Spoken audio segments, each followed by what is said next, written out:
And our final lightning talk is Agentic Coding, the Responsible Way, presented by Vasyl Rakivnenko. Thank you. Hey everyone, I work at Stanford Legal Design Lab as AI technical lead, and we apply design principles and technology for legal domain.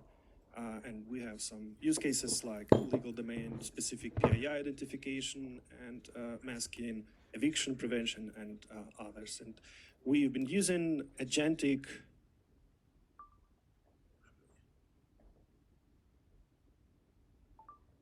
we've been using Agentic coding since several months, and I'd like to share some lessons and insights that we learned during that time.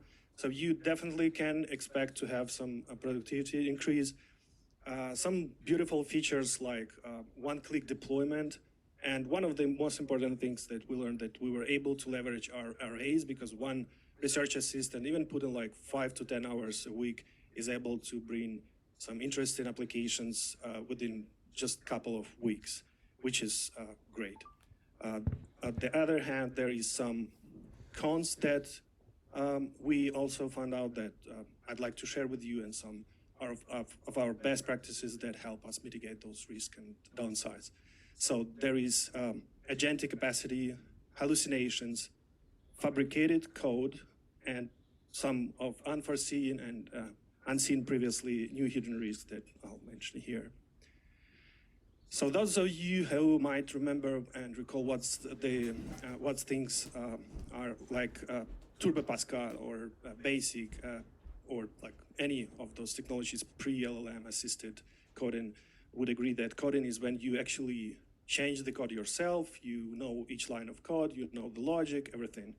Then we have vibe coding tools that are designed recently, actually with the LLM assisted coding embedded there, where you're still able to track all of the changes, see each line that was added, edited, or changed. And then the agentic coding is actually the latest application that are designed not to let you see the changes, actually.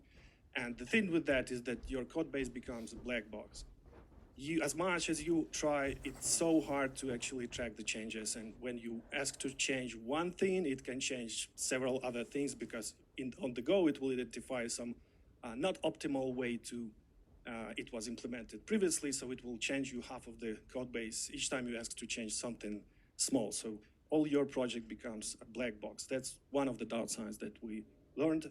And later I'll share some best practices that we employ for mitigating that. We learned that LLMs can hallucinate also code, not just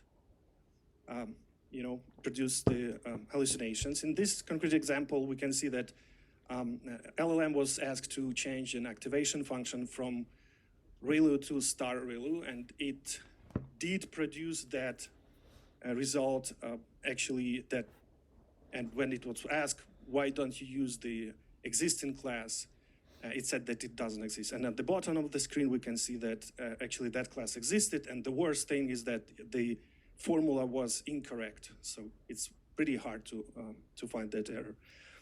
We also learned that there is things like fabricated code. When in this case, we gave everything, APIs, data set for benchmark, and we expected to have a benchmark that should be run. Instead of that, the agentic coding tool just fabricated the entire thing and just made the random accuracy benchmark instead of that, and you can see that on this screen.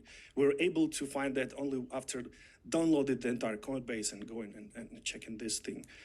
So there are some other hidden risks. Just the thing can just eliminate your entire database or entire code base because it can panic, and it happened once with the Replit. So we were able to find a way to mitigate those risks with 5R, simple 5R rules that are basically you better refer with URLs, code snippets, and pseudocode when you use agentic coding tools. You restrict yourself and agent to small incremental changes. You review the code base, assuming hallucinations, fabricated code, and these kind of things. You should expect that to happen. Then you can actually find these things. You better revert with rollbacks instead of changing existing not good things. So when your prompt didn't work out at the first try, you better just roll back and rewrite your prompt, polish it, and just do it again. And then you have to retest it after automated tested. That is, it has testing, it has automated testing built in those agentic tools.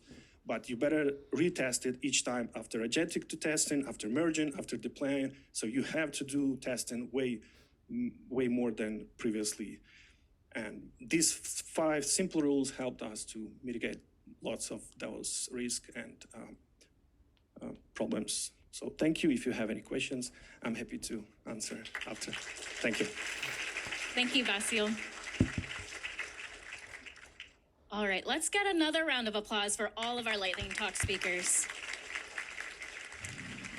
Thank you so much. We're now going to take a short break. When we return, we'll hear from Amy Stiegel, the Chief